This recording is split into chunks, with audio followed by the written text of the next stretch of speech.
Hey, welcome to your daily AI news of the day. So let's jump right in. Number one, we're going to talk about Meta AI with the new CoTracker tool.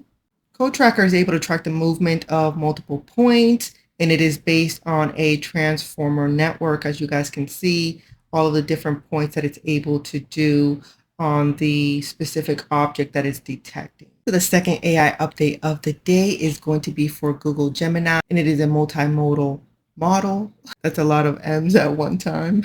And it's a pretty big deal because a lot of people are saying that it's about 5 times more powerful than GPT-4, or it will be. And according to this article, it says it was built to enable future innovations like memory and planning. So update number 3, we have another one by Google. This weekend we had the Cloud Next 2023, and one of the interesting factors that they showed off is using the technology from DeepMind SynthID, where images generated by Vertex AI can be watermarked in a way that is invisible to the human eye. So the next AI update of the day is going to be that now on Vertex AI, they have added Llama 2 and Code Llama, so now you have access to that. Our next AI update is that Google Cloud and Nvidia have expanded their partnership to advance AI computing software and services. We are now starting to see more co-branding being made by the big players in AI. I think this is a great partnership, and I think it's going to make things a lot easier and more accessible for people to see what they're going to be offering for us as consumers in the future. Our next AI update is going to be by Deep Learning, and I found this one really interesting. It's called FlexiVit. It is a vision transformer that allows users to specify the desired patch size.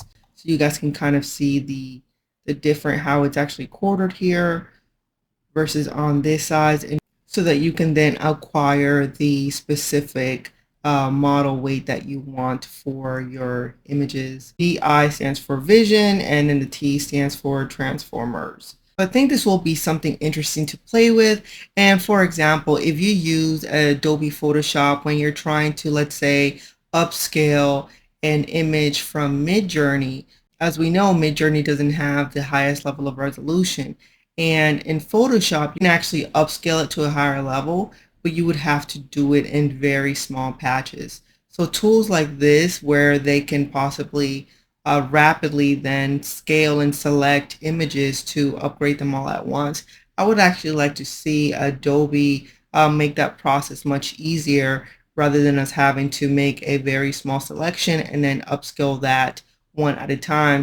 And last but not least, we have ChatGPT Enterprise. And according to OpenAI, they state that they offer enterprise-grade security and privacy, unlimited higher-speed GPT-4 access, longer context windows for processing longer inputs, advanced data analysis capabilities, and customization options, and much more. So this is really interesting for large companies that are going to have higher access. I've been talking about this for a while, that I know eventually these companies are going to be geared more towards corporations and enterprises as they're trying to diversify from just consumers to larger companies. All right, guys, so that is it for our quick AI news update of the day. Of course, there are many more, and I'll be posting about them tomorrow and the day after.